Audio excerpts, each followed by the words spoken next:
¿qué tal? Bienvenidos a este nuevo programa de Tesoros Ocultos.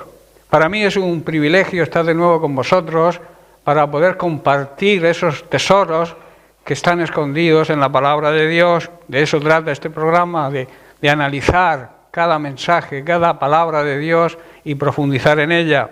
Yo siempre digo que es bueno leer la palabra de Dios, pero es mejor profundizar, es mejor meditar en ella y así poder encontrar esos tesoros que están ocultos en la palabra de Dios. En Isaías 45, verso 3, vemos la palabra de Dios a Ciro, el creador, el fundador del imperio persa, que dice así: te daré tesoros escondidos en la oscuridad, riquezas secretas. Lo haré para que sepas que yo soy el Señor, Dios de Israel. Hoy nosotros somos el Israel espiritual, también va dirigida a nosotros. Y dice, el que te llama por tu nombre. Y en Colosenses capítulo 2, verso 3, Pablo declara, en él, habla de Jesucristo, están escondidos, están ocultos todos los tesoros de la sabiduría y el conocimiento. Por eso es importante que debemos buscar en lo secreto, debemos buscar en la intimidad con Dios para que Jesucristo nos sea revelado y así podamos recibir esa sabiduría del cielo. El tesoro, la perla de la sabiduría divina que hoy os traigo, se titula Madurez con Dios. Y podemos plantearnos las siguientes preguntas. ¿Qué camino debemos seguir para alcanzarla? ¿Cómo podemos adquirir esa madurez con Dios? ¿Cómo funciona esto? Vamos a ver un corto vídeo y entramos en materia.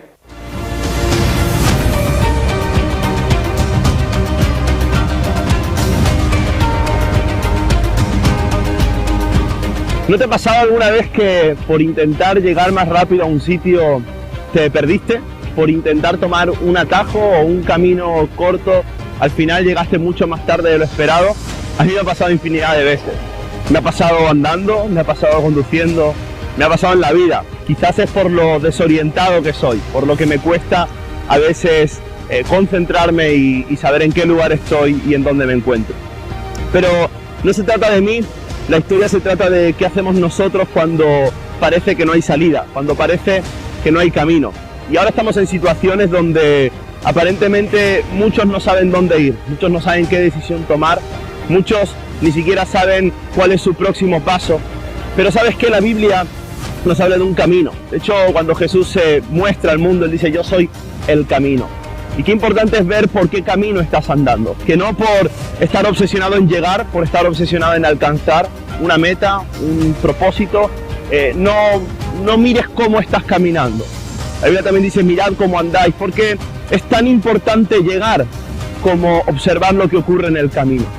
Y la Biblia en Proverbios 3:5 dice, reconoce a Dios en todos tus caminos y Él enderezará tus sendas. Y quizás hoy es el día para mirar hacia un lado, mirar hacia atrás o mirar hacia adelante y darte cuenta que en el camino, aunque parezca que no hay salida, aunque parezca que cosas se han perdido, Dios está contigo. Si lo reconoces, si conoces a Dios en medio del tránsito de tu vida, te darás cuenta cómo Él endereza los pasos de tu vida. Él te reorienta, Él te guía, Él te direcciona y te ayuda a saber qué decisiones tomar y hacia dónde ir. Por eso quiero animarte hoy a que no tomes atajos, no te obsesiones por llegar y eso te lleve a tomar la vía fácil. Encuentra a Dios en el camino y encontrarás la dirección hacia su propósito. Que Dios te bendiga.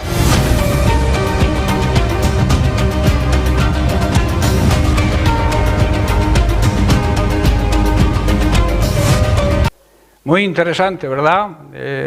Qué consejo más sabio. No debemos tomar atajos, debemos coger el camino recto, el camino derecho. Y sabemos, según Jesús dijo, que Él es el camino hacia la meta que todos deseamos, es Jesucristo, no hay otro camino.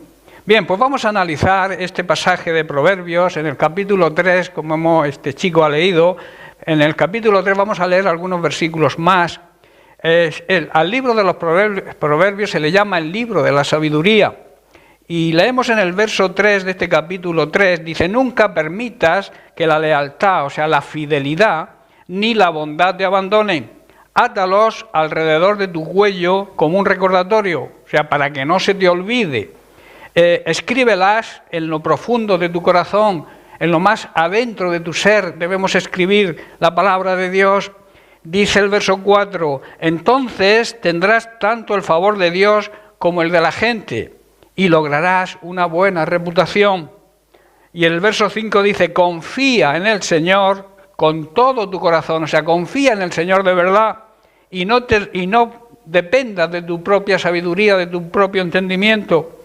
Y el verso 6 dice, reconócelo en todos tus caminos y Él enderezará tus veredas.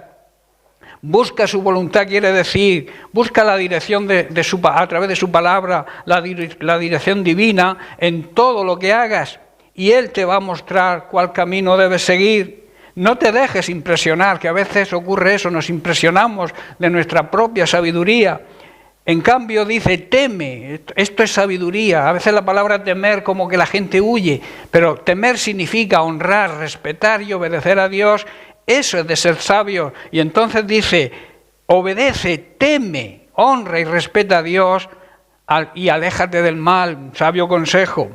Aquí, analizando estos versículos bíblicos, en primer lugar vemos que para lograr esa madurez con Dios debemos ser leales, debemos ser fieles con Él, practicando la bondad e imitando su amor, ese amor ágape, ese amor altruista, ese amor que consiste en dar y no exigir. Con todos, habla de todos, no hace excepción, incluso con nuestros enemigos. De esta manera tendremos a Dios de nuestra parte. Pablo en Romanos 8, 31 y 32 dice, ¿qué podemos decir acerca de estas cosas tan maravillosas? Si Dios está a favor nuestro, ¿quién podrá ponerse en nuestra contra? Si Dios no se guardó, dice, no escatimó, no se ahorró ni a su propio Hijo, sino que lo entregó por todos nosotros, hace la siguiente pregunta, ¿no nos dará también todo lo demás, todo lo que necesitemos? Y en el Salmo 138, versículo 7, David declara, aunque estoy rodeado de dificultades, tú me protegerás del enojo, incluso de mis enemigos. O sea, quiere decir que aún cuando tú andes en integridad, en lealtad a Dios, tus enemigos te van a respetar. Y añade, extiendes tu mano y el poder de tu mano me salva, tu mano derecha me salva. Vemos como Salomón, en ese libro tan precioso de Proverbios, que es la sabiduría. Yo cuando nombro la sabiduría me viene a la mente Jesucristo, porque Jesucristo es la sabiduría personificada. Esa sabiduría dice que debemos depositar toda nuestra confianza y toda nuestra sabiduría en Dios, la sabiduría que viene de lo alto y no en la nuestra. Su sabiduría nos va a mostrar el camino, nos va a mostrar la decisión que debamos tomar en circunstancias difíciles. Debemos dejar a veces de poner excusas y reconocer que nosotros somos el problema y no Dios. No basta con hacer lo que sabemos, debemos permitir que sea Dios a través de su sabiduría, a través de su palabra, quien nos guíe. Yo digo que nosotros somos como un ordenador y debemos dejar que Dios maneje las teclas y el resultado será lo que Él escriba. Siempre será mejor lo que Él escriba que lo que nosotros decidamos escribir por nuestra cuenta, porque somos su creación y sabe cómo funcionamos. Debemos buscar, por tanto, siempre su voluntad. Para ello es necesario tener intimidad, relación de intimidad con Él en lo secreto. Solo nosotros y Él muchas veces olvidamos que Dios quiere tener un trato personal, individual con cada uno a través de esos momentos de excelencia en su presencia. Y así iremos adquiriendo la madurez con Dios que estamos tratando. En segundo lugar, para lograr esa madurez con Dios es necesario coger hábitos nuevos y eliminar los malos. Los hábitos, yo siempre digo, forman el carácter de la persona. Si lo que estamos habituados a hacer no funciona, debemos cambiar, debemos ser sabios y cambiar. Si queremos que ocurran cosas que no han ocurrido hasta ahora, debemos hacer cosas que no hemos hecho hasta ahora. Para eso es importante algunas cosas. Primero, cambiar el orden de nuestras prioridades. Debemos poner a Dios en primer lugar. Debemos poner a Dios por delante de todo lo demás, porque todo lo que pongamos por delante de Dios, eso es idolatría. Éxodo capítulo 20, los versículos 3 al 5, Dios hablando a su pueblo, pero hablándonos a nosotros hoy. Dice, no te pongas ningún otro Dios aparte de mí, no tengas ningún otro Dios en puesto mío, no te hagas, dice el 4, ninguna clase de ídolo, ni imagen de ninguna cosa que está en los cielos, en la tierra o en el mar. Aquí quiero hacer hincapié que hace dos advertencias, no es una, son dos. Dice, no te hagan ninguna clase de ídolo primero. Ídolo es una persona o cosa amada o admirada con exaltación, o sea, poniéndola por encima de todo. Os puedo poner un ejemplo. Un ídolo puede ser tu esposo, puede ser tu esposa, tus hijos, tu casa, tu vehículo, tus posesiones, incluso tu trabajo.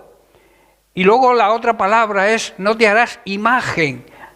Imagen es una estatua, es una efigie o pintura de una divinidad o de un personaje sagrado.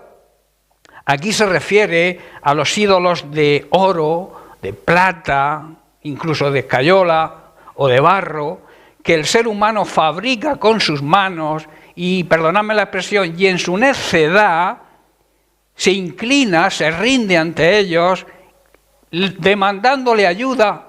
Y eso es algo que es inconcebible. ¿Cómo algo que yo he fabricado con mis manos me va a dar a mí o me va a ayudar a mí en mi situación? Es imposible. Esto es,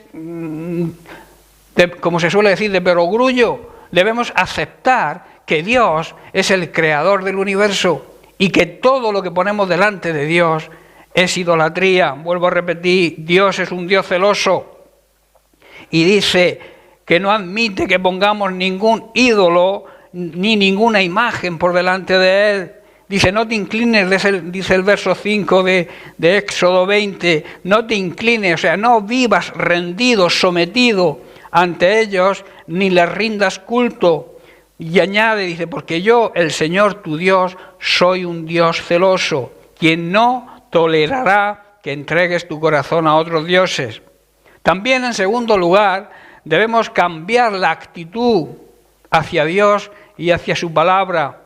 Hay dos caminos que podemos seguir, uno ancho y otro estrecho, y cada uno conduce a una meta diferente. En Mateo capítulo 7, los versos 13 y 14, Jesús nos ordena, porque lo hace en imperativo, no es un consejo, es una orden. Dice, entrad por la puerta estrecha, porque ancha es la puerta y espacioso el camino que lleva a la perdición, la meta, la perdición. Y muchos, la mayoría, no significa que estén en la verdad, muchos, dice, son los que entran por ella. Y el verso 14 dice, porque es estrecha la puerta y angosto el camino que lleva a la vida, a la otra meta, a la meta auténtica y verdadera. Y dice, y pocos son las que la hallan.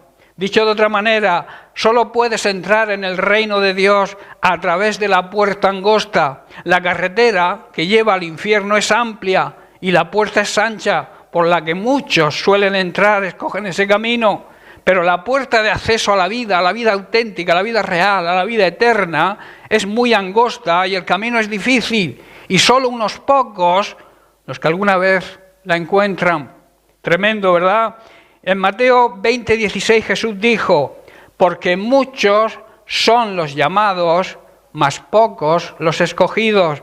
Esto quiere decir que muchos son los llamados y pocos los que responden al llamado. Dios escoge precisamente a aquellos que responden a su llamado.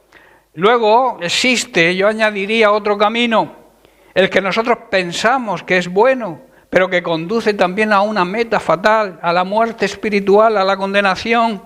Lo leemos también en el libro de la sabiduría de Salomón, en el capítulo de Proverbios 14, verso 12. Dice, hay un camino que al hombre cuando la Biblia habla de hombre, habla de ser humano, le parece derecho, pero es camino que lleva a la muerte, que lleva a la condenación eterna.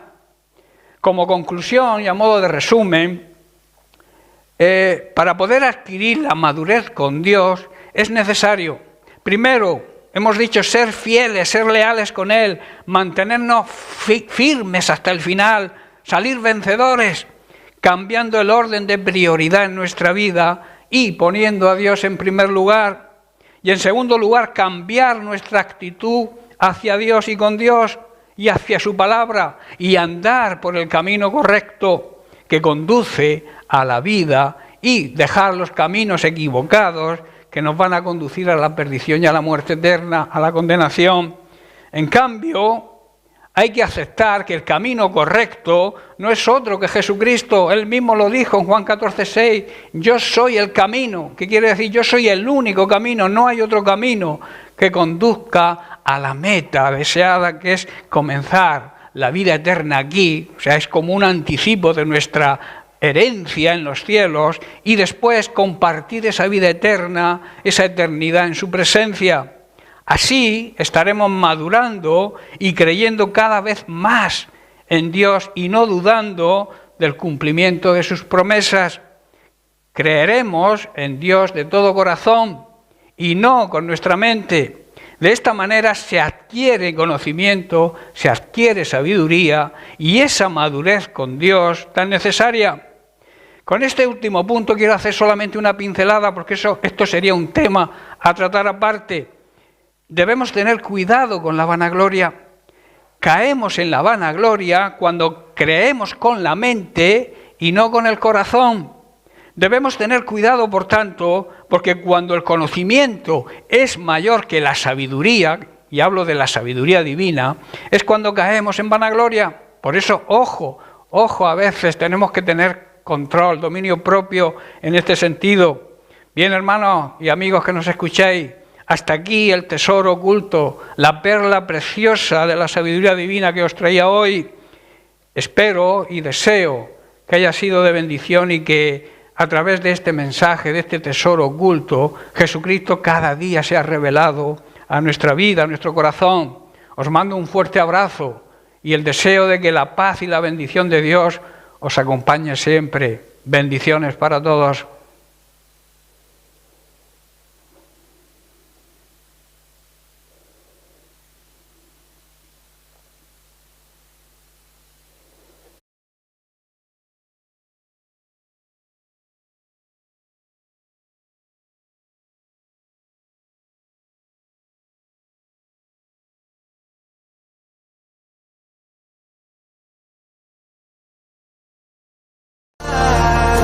Si todo